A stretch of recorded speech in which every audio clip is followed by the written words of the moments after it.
Okay, I love Andrew Womack so much. Listen to this.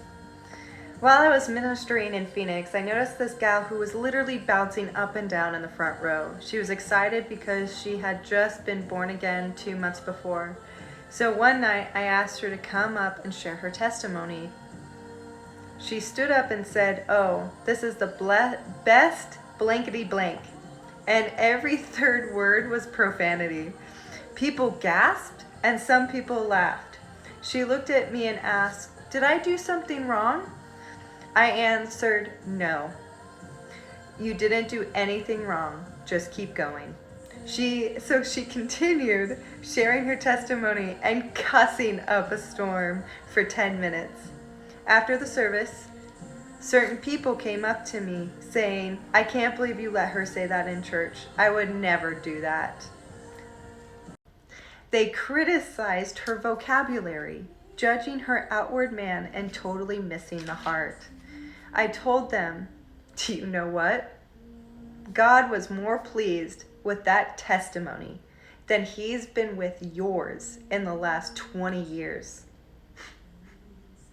Some of you are straight as a gun barrel and twice as empty. You have the mannerisms and behaviors, but your heart isn't on fire for God. You never cuss except for when you smash your thumb or something goes wrong. You've just learned how to control yourself in church." This woman loves God with all of her heart. Her brain just has not caught up yet. When I returned a year later, she came up to me and apologized, saying, "I'm sorry, I didn't know Christians don't talk like that. I'd been out in the world. I was a prostitute and thought everybody talked like that. I didn't know I was doing anything wrong. I just gave her some time and it all worked out." If you have ever been criticized, condemned, and shamed for who you are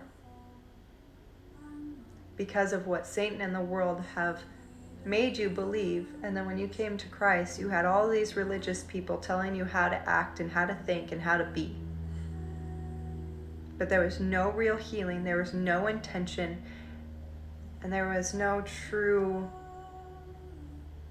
reconciliation with God, because people hurt you, because people didn't understand this relationship with the Lord either.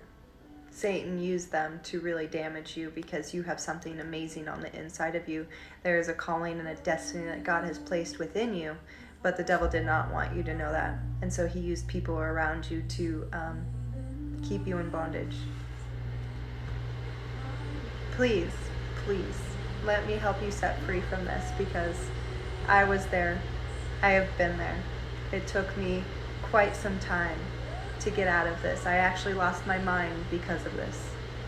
And my God restored me.